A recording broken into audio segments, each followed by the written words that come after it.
everybody, welcome to another episode of Purple Insider, and we are continuing to break down the training camp battles and preview every position on the Minnesota Vikings. So I've got offensive line and running backs here tonight, and I know an episode about offensive line should draw a lot of you to the yard here to discuss preview at least the left guard and right guard battle, if there is a battle at right guard, and what we should expect from the offensive line and their depth as well. And at the running back position, I got a very good question today about the split of carries between Aaron Jones and Ty Chandler, and also whether Cam Akers is a member of the team or not.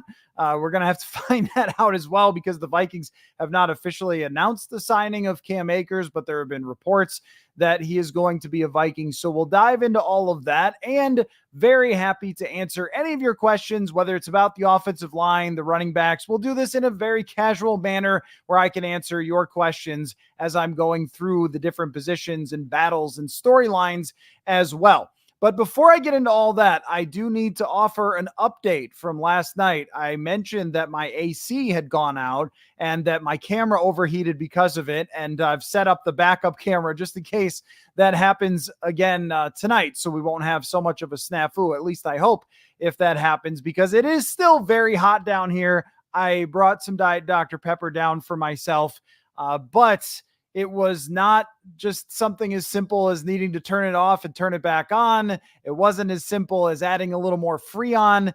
It looks like we're going to need a whole new unit for the thing. So I got a lot of messages with people with ideas of what it might have been, but unfortunately it was worst case scenario for the old AC unit. RIP, but hopefully within the next few days, as it gets up to 90 degrees, we'll put in the new AC unit. We'll move along. I've discovered that it's not the cheapest thing in the world, but we'll be all right. And then it will be nice and cool back down here in the studio again. And maybe my face won't be so red, although I golfed earlier today, which I was out in the sun for 18 holes. And here I am, still wearing the golf shirt just after golf. So, yep, RIP to the old AC unit. It was 23 years old. How crazy is that, right? It survived a couple of generations, and now we'll replace it, as is the case with quite a few things in this house. So thank you again, though, to all of you who reached out, sent me DMs, emails, messages. Hey, you might want to check this. You might want to check that. It turns out that people know a lot more about heating and air than I do. And maybe it doesn't need to be replaced, but I think with its age and so forth, it probably does. So that is, I know, the most pressing news that I needed to start the show with. But why don't we get into now the Minnesota Vikings and their training camp? I want to start off with running backs because we can go through this pretty quickly, but it is a fascinating question of how much will Ty Chandler be on the field? With Aaron Jones, they bring him in as a guy who has split the carries largely over his career. He is not an every single down 300 carry type of back. Those really just don't exist anymore in the NFL, but especially with someone like Aaron Jones, he's split time quite often with A.J. Dillon in Green Bay, and he comes here with somebody to split time with in Ty Chandler. But how much time the Vikings are willing to split with Ty Chandler really depends on Chandler, because last year when he got the football, he was very explosive. I remember a stat that they hadn't had a run over 20 yards or something, and then he got several of them as soon as the ball started to get into his hands. Runs under a 4.4. He's a fairly big guy for somebody who runs that fast. He's over 200 pounds. He has a really nice shiftiness about him. And even when I went back and watched that Cincinnati game that was a breakout for him, I saw a lot of plays where Ty Chandler didn't really have a whole lot to work with and found holes or pushed forward or slammed into people. And at the end of the day, he ends up with 4.5 yards per carry and about 7.5 yards per reception. So he was pretty effective for them when he played. The issue was at times it seemed to be jumbled what his assignment was supposed to be. And in terms of the pass blocking, there was only a handful of reps that he was on the field to pass block, and they were not great. So he could end up being more of an early down back and have Aaron Jones, if there is going to be a true rotation, Aaron Jones could be second, third down, especially in long. Aaron Jones is terrific at catching the ball out of the backfield, but they have to make sure that they don't lean so heavily on Aaron Jones because he's more trustworthy than Ty Chandler that you end up with Aaron Jones getting worn down throughout the season, getting injured, having to miss games, because as we'll get into here, the depth beyond Ty Chandler is not very impressive. So Ty Chandler is a swing player for this backfield. If he can earn the complete trust of the Vikings coaching staff off the bat throughout training camp, and they feel that he's got the offense locked in and they believe in his pass protection a little bit more and his assignments and that he's going to be right place, right time, then he can be a huge asset. And this could be a duo rather than just being the Aaron Jones show. It could be a lot more back and forth. Maybe you're talking about 160 carries, 140 carries, something like that, 50 catches, 40 catches. That's what you would love for the backfield. And the ideal situation is that Ty Chandler makes himself unbenchable, that he is so good and he plays as well as last year with the ball in his hands, but then improves the other parts, that you have to keep him out there because he can come up with big plays and find a way to create explosive runs a lot more than they had last year. That's the ideal spot. What do they do if they don't feel confident in him is another question. He would still be on the field. He would still get the ball in his hands from time to time. But what you don't want is the opposing team knowing every time Ty Chandler's in there, he's not going to stay in pass block.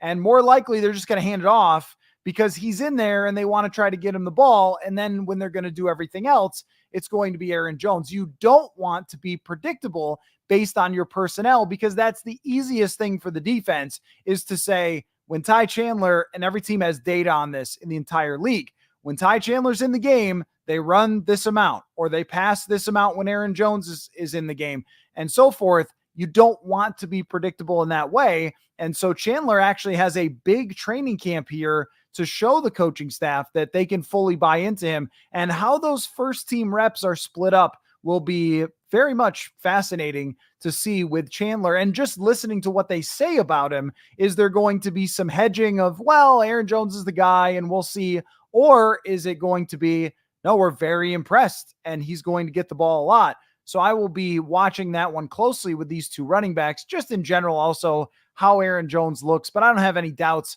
about how good he is at football. Just a new member of the Minnesota Vikings and a very interesting one. Now, when we talk about the depth, of course, we also have to discuss the fullback, CJ Ham, and his role on this team. A few people asked me if there was a chance that Ham doesn't make the team.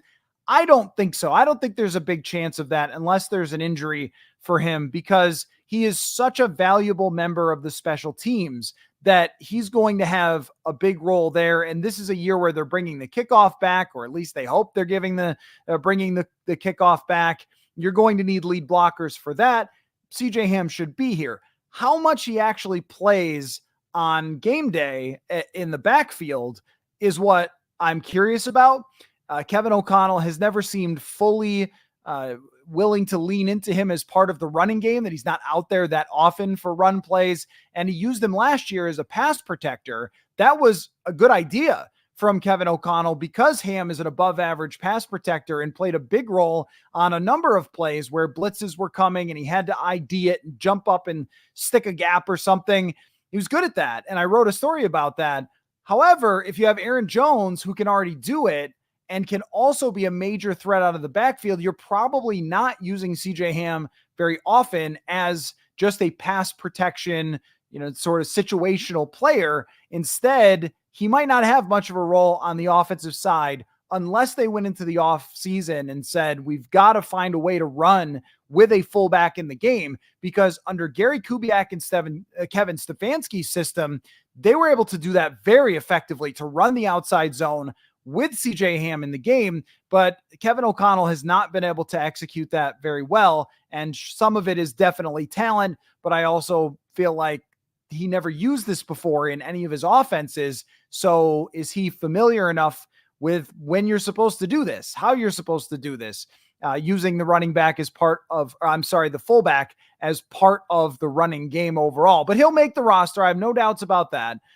And when we go to the backups and the on the bubble, the battle behind the two players that are most likely to be in there in Jones and Chandler, Cam Akers we could talk about because there is a report that they're going to sign Cam Akers, and it would make sense that if they had a plan to announce that, then after what happened with Kyrie Jackson, they would say, let's put that on hold. Let's not be saying the very next day, hey, we signed a player, because then, of course, everyone's going to go, guys, you're filling the roster spot already? What the heck?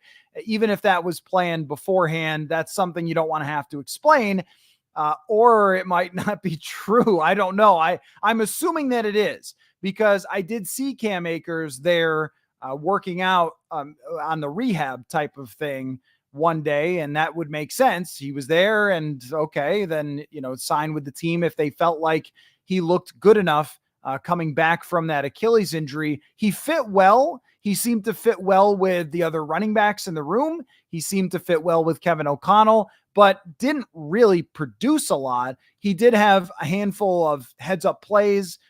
There was a block on a Josh Dobbs run that was very impressive, and some carries where he broke tackles and showed his quickness. If that's still there, then Cam Akers makes for a nice running back number 3, and maybe could rotate in a little bit with Aaron Jones, or even possibly be ahead of Ty Chandler if they trust him more. But I think Chandler is so much more explosive at this point that it makes more sense to have him in there. That would add, assuming his health is up to par, a different element than what they have right now behind Ty Chandler and Aaron Jones, which is basically nothing. I mean, Myles Gaskin and Dwayne McBride are the other two guys on this roster that are running backs outside of Ty Chandler and Aaron Jones and CJ Ham. That's just not a lot. Because Myles Gaskin had a good season a couple of years ago, and he caught the ball a little out of the backfield and had a handful of good runs, but has not done anything in several years, which for a running back immediately makes you go, is there anything really left? And he had fallen off already with his production. And then Dwayne McBride, who they drafted in the 7th round last year. And a lot of people got excited about Dwayne McBride because he had this amazing highlight reel at UAB, and it was, and go to YouTube and look it up. It was spectacular. He was throwing people off his body, breaking tackles, doing spin moves, all sorts of stuff. He was a freight train, and he was very, very good in terms of his numbers and yards after contact and so forth. But when we actually saw him in the games against NFL talent, it didn't look the same. And they brought him back on the practice squad, and I saw him working a little bit with kick returns, and maybe there's something there with his kick returning ability if they decide to go with 2 kick returners. But I have a tough time seeing Dwayne McBride take a jump so enormous that he would be considered a significant role player on this team. It's always possible that someone from the 7th round could do that, but it feels right now like that is unlikely. And that's your whole running back group right there.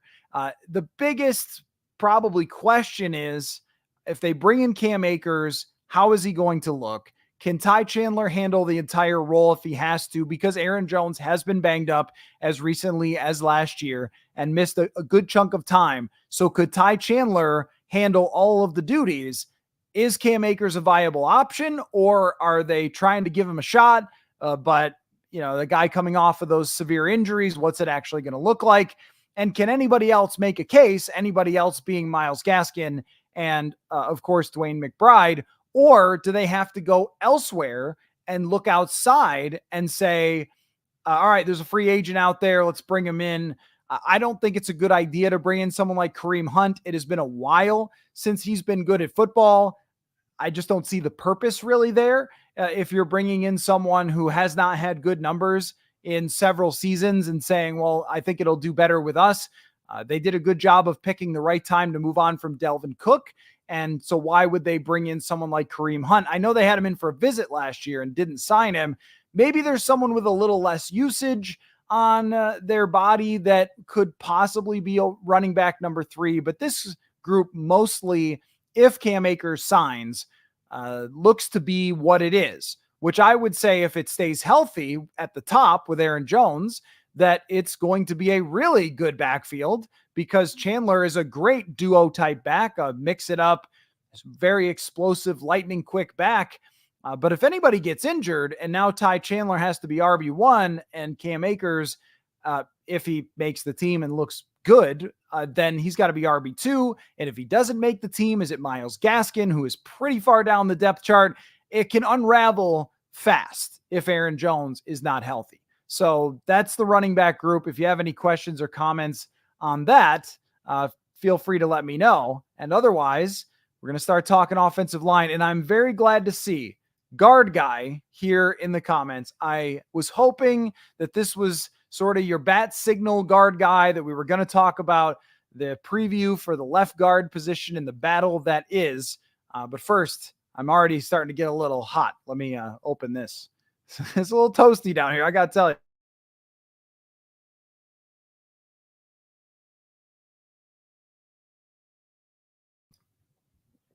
Okay. Thank you. Okay, we're good. And also, I need a little extra fuel if I'm going to talk about left guard. So Guard Guy says, on a scale of 1 to 10, how much does Kevin O'Connell love guards? I don't think Kevin O'Connell loved his guards last year, really at all. It was probably maybe a 3 for his left guards last year because they had Ezra Cleveland and they traded him away to the Jacksonville Jaguars. He never really clicked. His numbers by PFF weren't bad, but it was a lot of boom or bust where he would have some really good weeks, but then other weeks, depending on maybe the defense or the matchup, would have a tough time. And I never felt like he had a guard mentality, that he had come up entirely as a tackle. He was tall. He was athletic. He wasn't a get behind your pads and get down and dirty and grind. And some of these guards, most of them have a personality that's a little more vicious, a little more violent. And I never thought that that was the case with Ezra Cleveland. His personality did not really fit that position. And I don't think he played with quite the violence that's required to play the guard position effectively. That sort of mental element of it, of like, I'm going to get underneath my pads, I'm going to push you back, it's me versus you type of thing, where tackles are more technical. They're more technicians, where it's a lot of, I have to read what you do and then react myself. And then we come to blows, as opposed to just ball snapped and bang. You're going up against somebody, and Cleveland was not much of a body mover, even though he was a good athlete when he would get out in space. So he didn't fit as well. As far as how he did in Cleveland, I don't think that his PFF grades were all that good in not Cleveland. His name is Cleveland. In Jacksonville, where he got traded, they kept him around, I think. If someone wants to look it up while I'm talking, go ahead and let me know what it said for him in Jacksonville. They also have some pretty poor coaching, I feel like, with their offensive line. It hasn't been good in many years, and I'm not sure how good of a fit he was. But at left guard, Dalton Risner did all right. Not so great in the run game, pretty good in the pass game, didn't allow any sacks, didn't allow a lot of pressures, fit into the team pretty well, but it appears that they're looking for better. So let's get into that, and then I can answer some more of your questions. Feel free to drop them in to the comment section, and I'll go through those as well. But as far as the left guard position, everything that they've done is signaled that they would like Blake Brandel to win that job, and that Dalton Risner is in case of emergency. That Blake Brandel is someone, and we talk about this all the time with young offensive linemen, when they draft an offensive lineman in a win now season to try to fill a spot, as the Vikings under Rick Spielman did numerous times, we saw the pitfalls of that. It's hard to be a young player in the NFL at the offensive line position. So Blake Brandel was a guy that they drafted late in the draft, 6th round, developed him over a couple of years, taught him multiple positions, probably assuming that he was just going to be a swing player, and then liked what they saw of him at guard. And he played something like 150 snaps at guard last year, and they must have been happy with the way that he looked.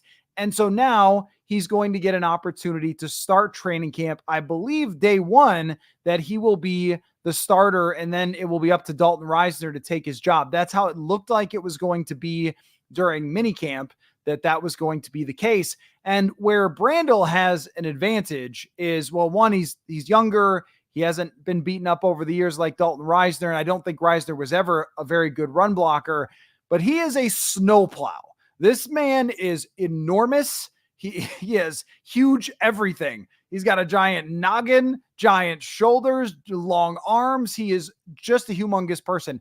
So if he can get under the pads of defensive tackles and be more of the, if I got to go super football here, road grader type, that it could be an improvement on what we've seen from the guard position. And he was already a good pass blocker at the tackle spot. You remember he had to come in that game against Buffalo when Christian Darrisaw got hurt, and he was one of the heroes of that game that just kind of survived. Was he going against Von Miller that day? Just survive the pass rush that the Bills were throwing at him that day. And that was his forte coming out. That was the reason that Blake Brandel was drafted, was because he was a good pass blocker. And it wasn't really clear if he was a good enough athlete to be a great left tackle. And maybe, though, you take someone who's not as good of an athlete on paper, move them into guard, give them some powerful assignments, and then, there you go. You have a developed player who's ready to go.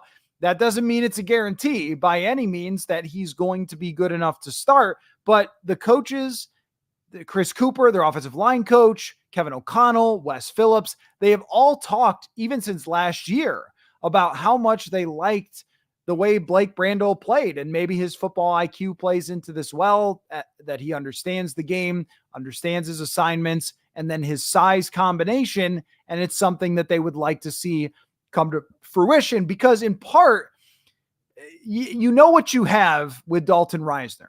It's right there on paper. You can go to PFF and you can get a pretty darn good look at what Dalton Risner is. And it matches up with everything that's ever been said about him. And it matches up with how he has not been paid, which is he's a pretty good offensive lineman against the pass, but cannot really get low on linebackers, isn't all that quick getting out to the second level, and just isn't a body mover as a guard. So he's not ideal, because that's such a key running position. And that's why nobody in the league is giving him big offers, is because you want your guards to be able to be effective and not get beat quickly and not get stifled or stalemated as often as he does at the line of scrimmage.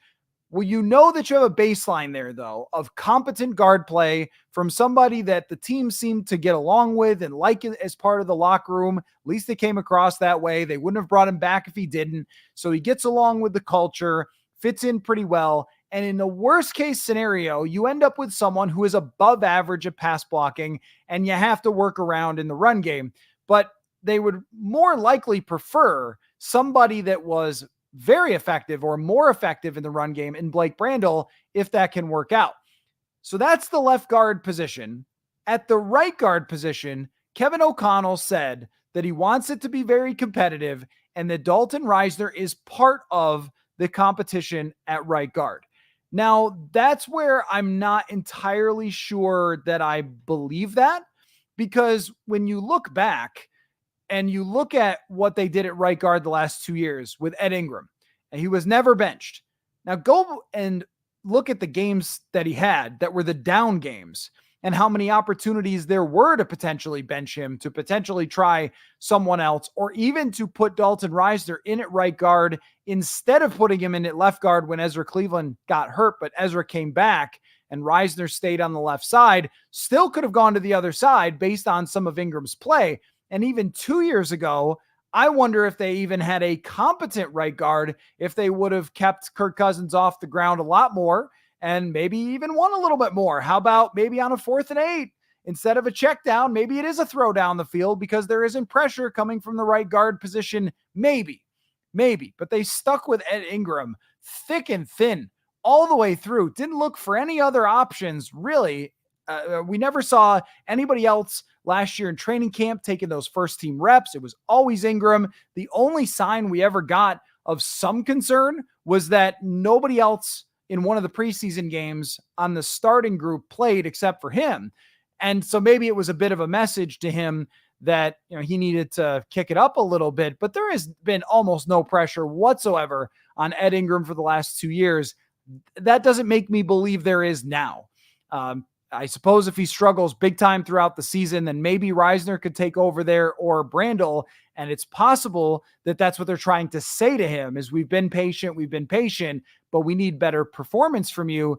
It just feels like he's got that position pretty well locked in. He did improve last year in the second half of the season. It was not big enough improvement for me to say, all set, you're good to go. But this is year 3, and this is where you expect a little bit of a jump there from Ingram. If he makes it, then that will be a good draft pick. And gosh, do they need a good draft pick from that draft class? Because as we've gone through this, the defensive side, and we'll get to the secondary eventually on one of these preview shows, it's not good. Talked about Brian Asamoah last night. That 2022 draft needs Ty Chandler and Ed Ingram to be pretty good. So let's talk about who else is in the mix here, because there is one other name that could be a part of the guard position. And that would be, Ed Ingram did have a strip sack. We should bring that up. So there was that last year as far as highlight moments, that he got more sacks than a lot of their big men last season. So there is one other guy that could be a part of this interior offensive line battle, and that is Dan Feeney. Now, Dan Feeney was a fairly high draft pick, I believe 3rd round of the Chargers a few years ago. It did not work out very well there at all. He ended up being a backup caliber player over multiple seasons, and then played with the Jets and was a backup. When he got in, he performed okay, and now he's here. But he is another player that we could talk about as the raw talent might be there a bit. And can he have that step forward after struggling early in his career? It's not that unusual if somebody has a tough time early on and then goes somewhere else and eventually becomes something. We've seen this here, even in Minnesota, with someone like Joe Berger, Joe Berger, I'm sorry. Joe, for example, was a backup player for a long time, got his opportunity to start, turned out to be a really good player for the Vikings in 2016 and 2017. It does happen. So Dan Feeney in the mix here as a veteran journeyman. And this was the approach that I kind of wanted to see them take, which was throw numbers at it, throw dudes at it. We got Feeney, who's been around. You got Risner, who's been around. Somebody win this job. And David Quessenberry as well, who's more of a tackle. I suppose he could play guard. He's played multiple positions in his career. But David Quessenberry, a good re-signing. He played pretty well after showing up in the last minute last year when he was called upon for a couple of games. So he's back. They did lose Austin Schlottman, who I thought was their best interior offensive backup lineman, but you have much more experienced players in Quessenberry, Risner, and Feeney. And then you got this last spot, of which quite a few guys are going to be battling for. And we can jump into that in just a second. Let me answer a few of your messages in the chat. I'm sorry, guard guy, you're too funny. We should all turn off our ACs for the night if we're going to be talking about sweaty, nasty guards. There you go.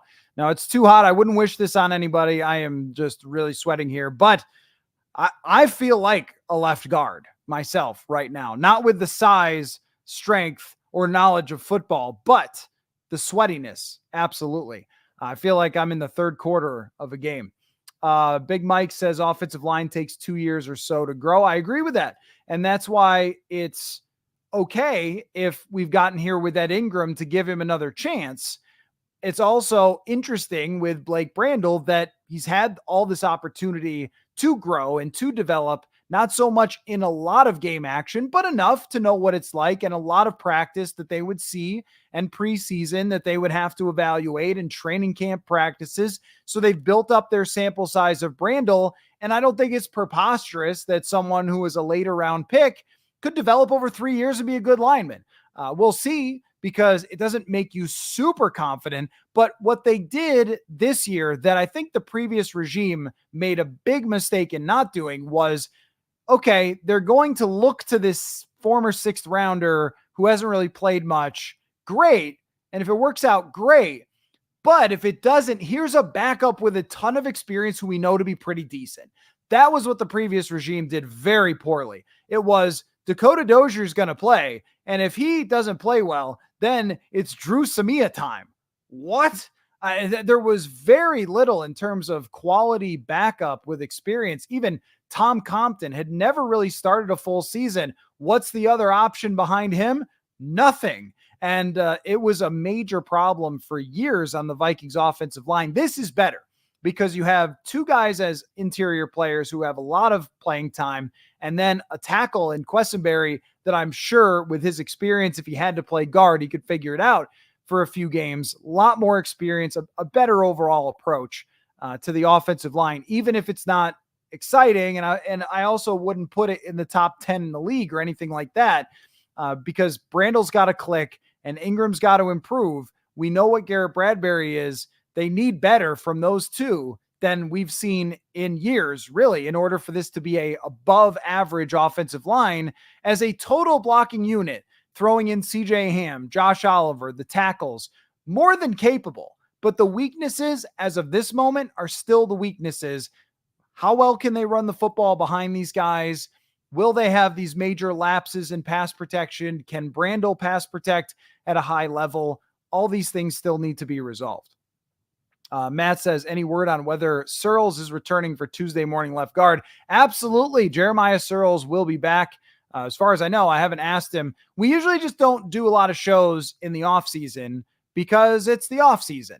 And I know that some of you want to know what he thinks of the Vikings drafting JJ McCarthy. We'll get into it. He was concerned about that, to say the least, before the draft when we did a show.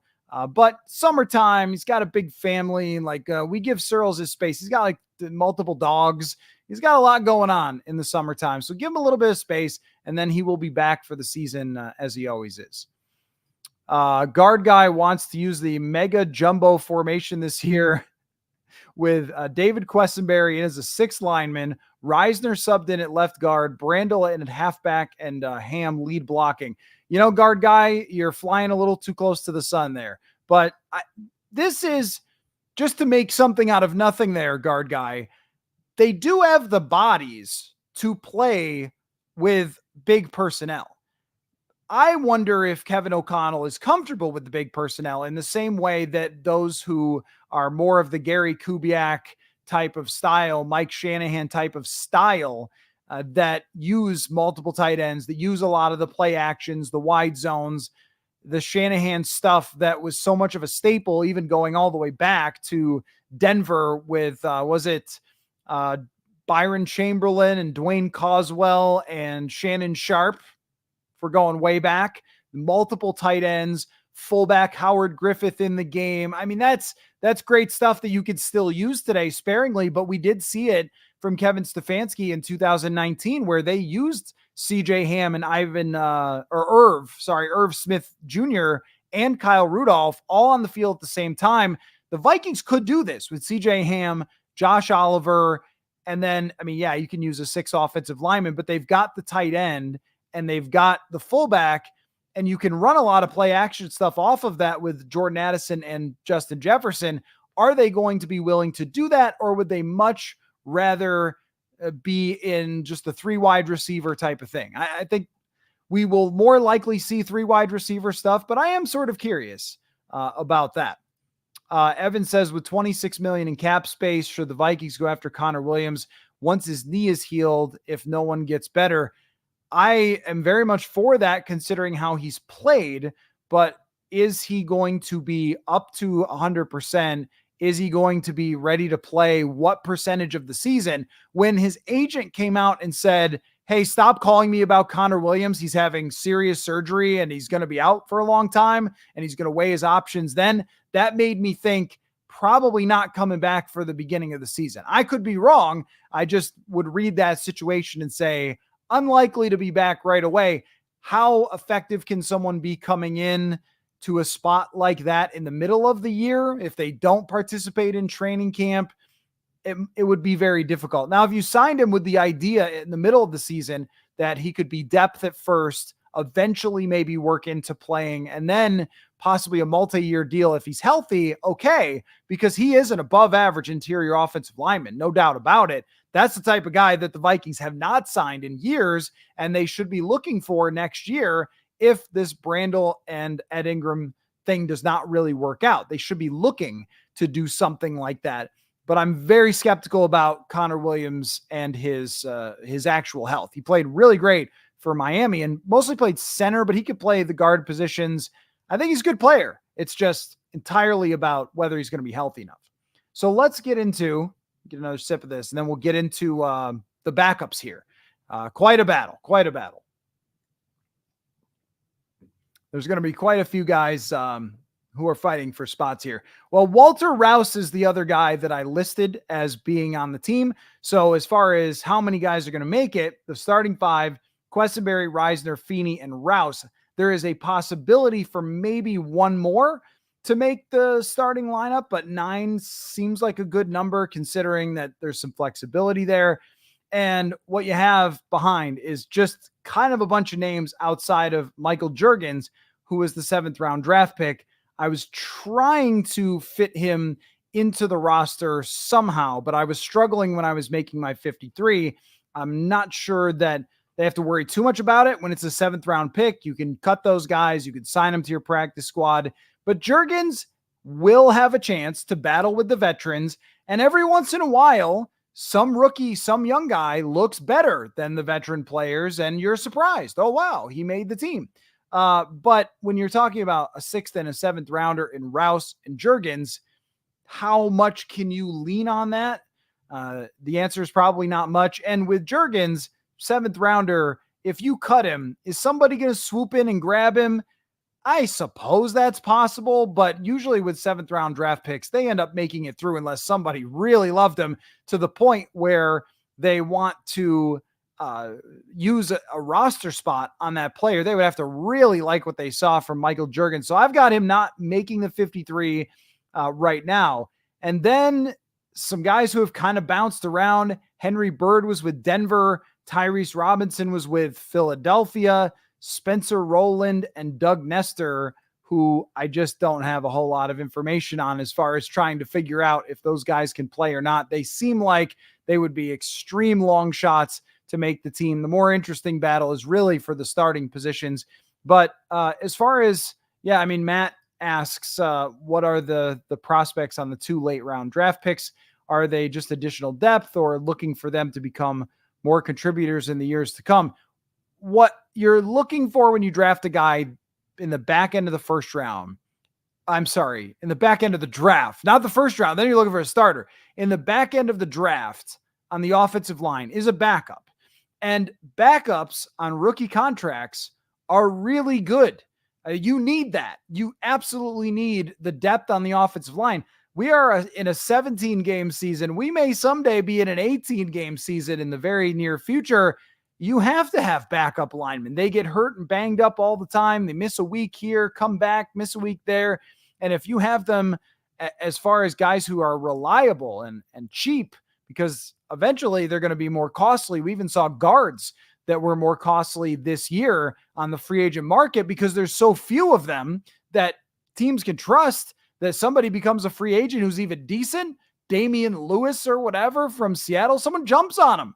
And I think that's part of the reason the Vikings didn't sign someone at guard, even though guard guy and everybody else under the sun wanted them to, was the prices were just very high for guards. Also, another reason to think that Brandel could win the left guard position, because if anybody in the league was high on Dalton Risner, then he would have found a team pretty quickly. It's quite clear that nobody thought that nobody thought he was a complete enough player to sign for a starting level salary. And here we are with Brandel competing for that spot. But Rouse and Juergens, those guys are depth right now, is how I would put them. Maybe they make the roster. I'm assuming one out of the 2 of them does. And then that's what they're going to be. But if Walter Rouse develops into a swing tackle, if he's Rashad Hill, if he's David Quessenberry, that's good. That's a pretty good pick because that guy's going to play. How many times did Rashad Hill come into a game and play? It happened a few times. It happened in the Minneapolis Miracle game. He was going up against Cam Jordan in that game. You have to use those guys a lot through the years, and it's valuable to have one. So Quessenberry is good, but you'd rather not have to pay them. That's why you pick one in the late rounds. You might say, well, why not pick someone who could become a starter? Well, at which position, though? Because usually these guys turn into some sort of depth. Oh, there goes the camera. But don't worry, never fear. The backup camera is here. I think, if I can get it to work. Hold on. Hey, look at that. I've got it a little better angle. It's a little twisted, but we're a little better angle today. So thank you to the backup camera. And we're still good to go, and we can carry on. So I don't have much more to say about the offensive line, though, as far as the battles go for position. But if you guys have questions, then I would be happy to answer them as we carry on. If there's offensive line, running back, but really anything that's on your mind regarding the Minnesota Vikings, good to go. Would be happy to answer anything that you have, and we can continue to chat. I'm curious if any of you guys have watched on Netflix wide receiver show. I have not gotten all the way through it. I've read everything about Justin Jefferson. I've watched the clips and everything else, and a little bit of the New York Giants Hard Knocks, but I haven't watched the entire thing. It seems like what people have mostly fixated on isn't really so much about Justin Jefferson, but is more about a scene where Kevin O'Connell goes off on the team about fumbling the football and showing that he's got that club in his bag, which is good, I suppose. I mean, I figured that he had that capability if he got the buy-in from the team the way that he has over the last couple of years, that I don't think that NFL players fully respect a pushover. I think that they want somebody who is going to have a strong message for them at times, but also, know when the right time to bring that is, as opposed to Mike Zimmer, who thought that was all the time. I figured that he had been very, very upset about the fumbles, as any coach would when you played as well as they did at times and then literally fumbled the ball away in a lot of those losses last year. But that was part of it that a lot of people talked about. Justin Jefferson, a very likable personality. Nobody's shocked by that. And disappointing to me was that there wasn't a little bit more about that contract situation. Think about when we were going into last season, and I know it's Hard Knocks, it's the NFL product, and they get the ability to take a look at it and so forth. But I mean, that was a pretty big moment of last year, not getting that contract signed, and we didn't get anything behind the scenes on that. Would have liked a little bit more. This one just doesn't have a lot of juice to it for me. Last year with the quarterbacks, it's a more fascinating position. Quarterback, probably should have just done 3 more quarterbacks. Wide receiver, it's not the same. And they also picked all great wide receivers. This guy's good, this guy's good, this guy's good. Okay, well, there's not much change up here outside of a tight end in a show that you called wide receiver.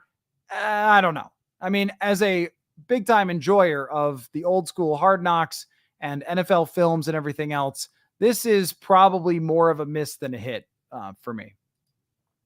Guard guy, again, not a guard question, which I'm a little perplexed, but I like it.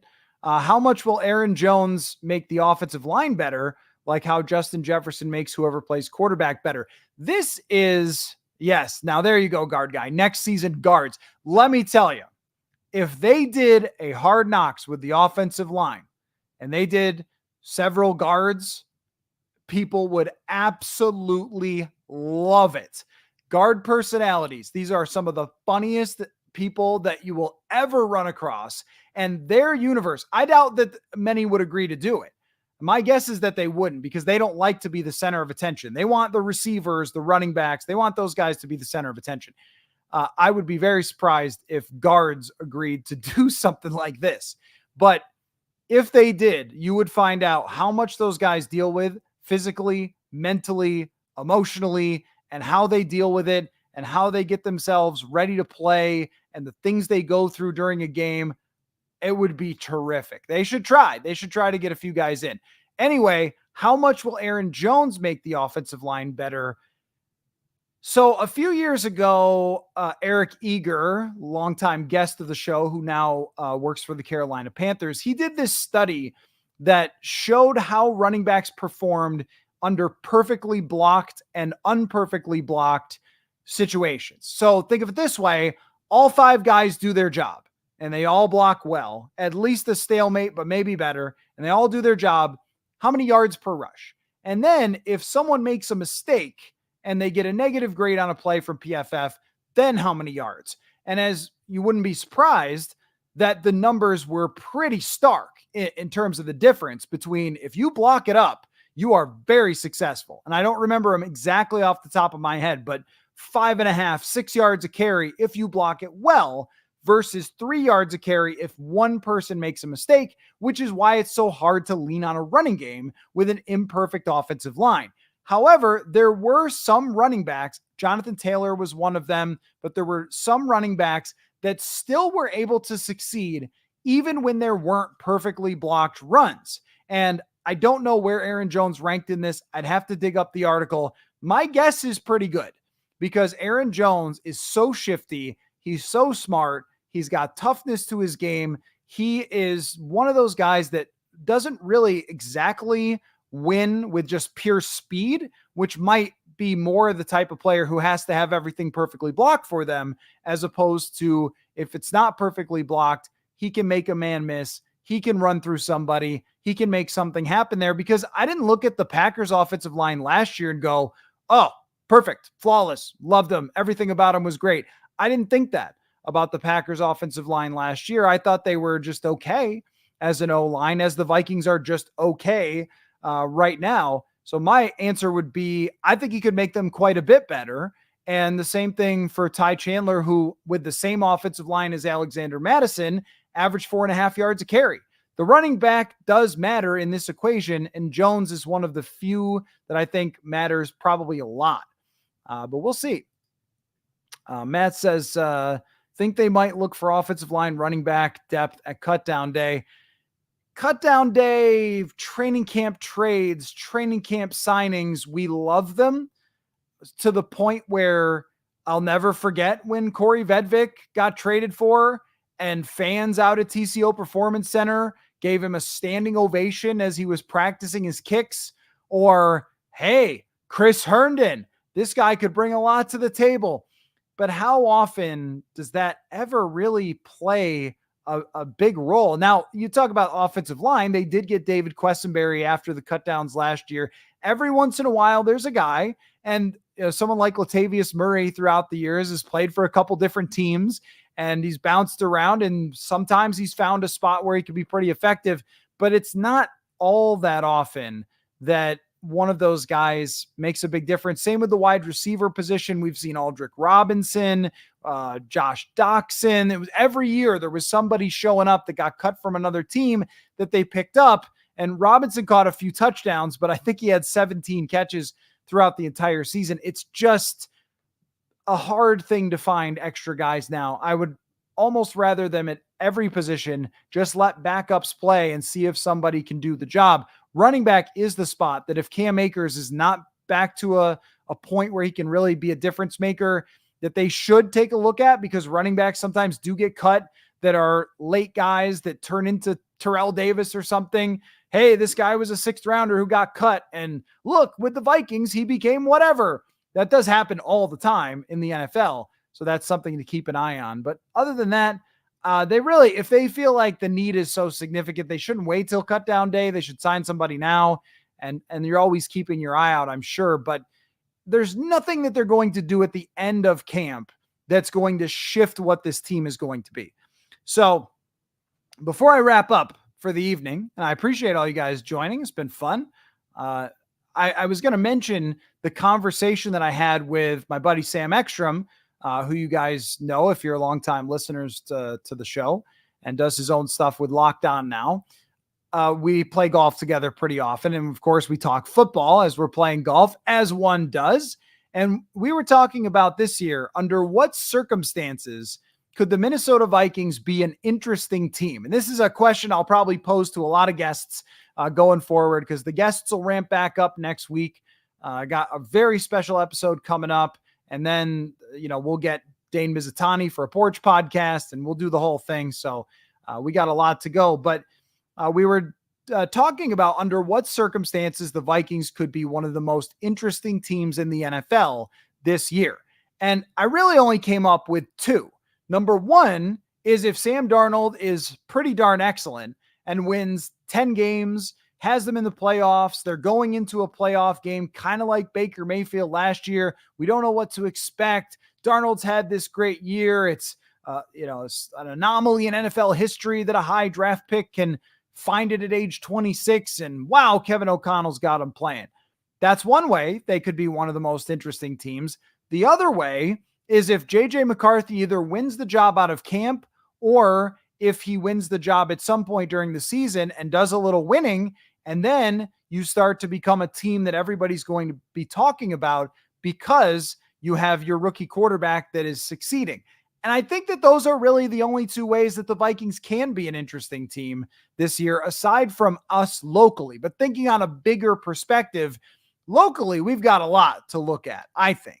We've got a lot of young players to look at, a lot of guys wondering what they're going to be for the future, who's going to emerge, all those types of things. But from a bigger picture, main storylines, they would need one of those two quarterbacks to really be fascinating in order for it to work. Horn Fan 2 says, why does Jalen Naylor have the nickname Speedy when he runs a 4.53 40-yard dash? Well, one thing about speed is that game speed and 40-yard dash speed are not always the same thing. There is a safety who was drafted in the first round who runs a 4.38 that if you were watching practice, you might think he ran about a 4.93 because it's a lot to do with the read and react and all that. And with Jalen Naylor, it's a lot to do with his acceleration, and 40-yard dash in shorts, not exactly the same as accelerating off the line of scrimmage, long speed, 40, 50 yards down the field versus somebody else in pads trying to play a technique and so forth where he can get up to full speed really quickly. Yeah, of course, if you run a 4.2, you're very fast, but are you playing at the type of speed that your 40-time lists? Because a lot of guys, John Ross was one of them, one of the fastest 40s of all time. Did he play that fast? Not really. And I don't know about Naylor's background, but I'm sure wherever he came from, I know that he came from Michigan State and had big plays, and that was his thing, was big plays, explosive plays at Michigan State. He had a couple in the NFL when he came in 2022. But I'm sure that where he grew up, Las Vegas, I believe, most of these guys are the fastest guy out there. So you get a nickname like Speedy if you're making the NFL. 4.5 is still pretty darn fast. It's not quite 4.3, but they're expecting him to be a deep threat. And it probably refers more to that's a particular skill as being a deep threat wide receiver. That's what I think. So anyway, well, this was fun. Great stuff, guys. I really appreciate everybody stopping in. We'll continue with the live shows, breaking down position by position, get more into it as we go forward. And then we've only got another week, and then we're there. It's starting.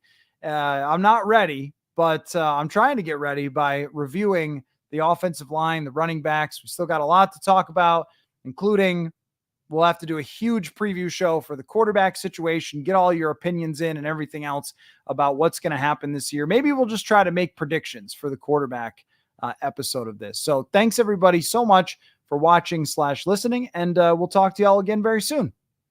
Football.